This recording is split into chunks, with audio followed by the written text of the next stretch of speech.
Du coup, je vais vous faire un petit run pour présenter rapidement c'est quoi les Google Docs, comment ça marche, en quoi ça peut être intéressant.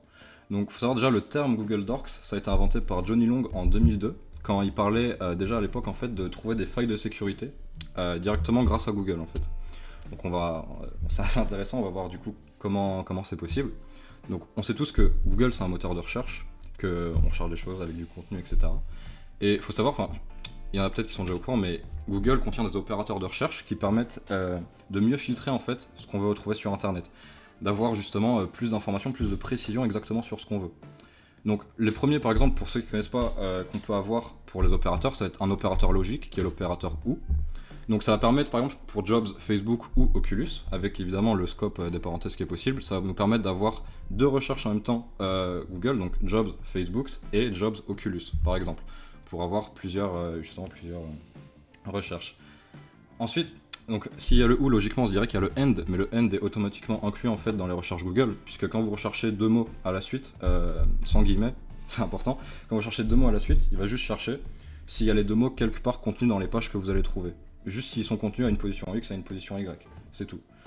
Du coup, le end est déjà inclus, mais vous pouvez déjà faire des choses assez intéressantes avec les opérateurs logiques, qui est déjà un début dans les opérateurs Google, les filtres.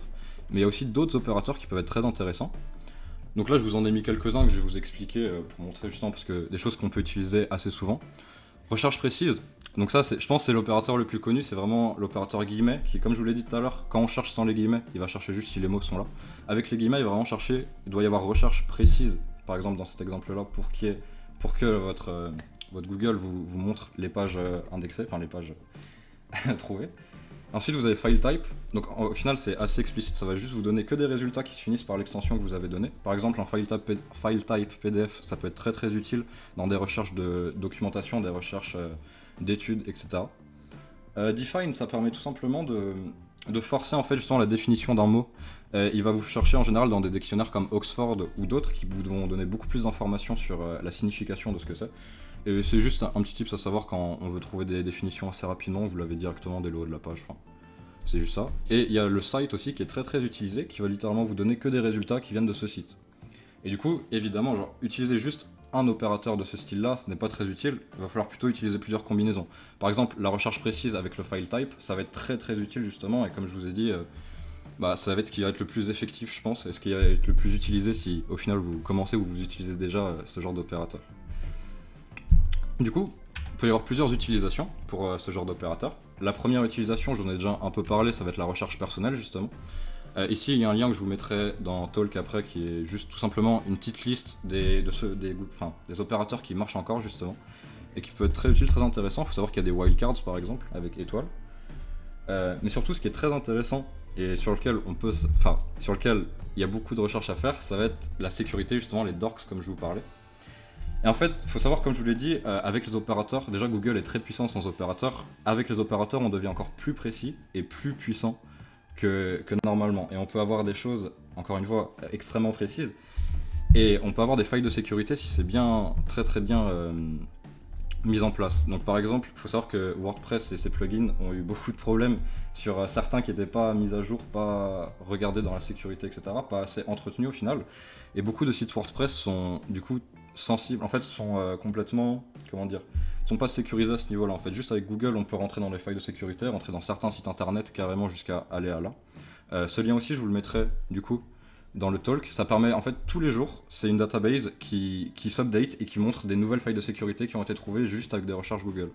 Très intéressant à regarder, et aussi c'est encore plus intéressant quand on crée soi-même son site web et qu'on veut vérifier si notre site web est sécurisé justement.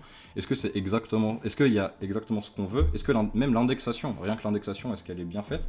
Une fois qu'on a l'indexation, est-ce que vos plugins sont bien sécurisés? Est-ce que des choses toutes bêtes comme les serveurs Apache, des fois les index off sont très mal cachés pour certains sites, vous pouvez en trouver. Enfin, utiliser les Google Docs afin de sécuriser son propre site internet, ça peut être une très très bonne idée. Et rien que pour les recherches personnelles, comme je vous l'ai dit avant, c'est aussi quelque chose qui peut vous être vraiment très bénéfique. Du coup, voilà, c'est tout pour moi. Si vous avez des questions, je suis là. Oui, moi je me représente pas très bien ce que ça veut être une faille de sécurité sur un site web.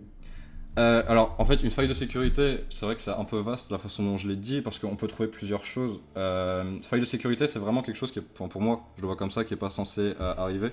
Dans le sens, par exemple, il y a une époque encore, c'est sûrement le cas avec des nouveaux sites internet, où on pouvait carrément rentrer dans le serveur FTP du site et changer, avoir des droits admin, etc.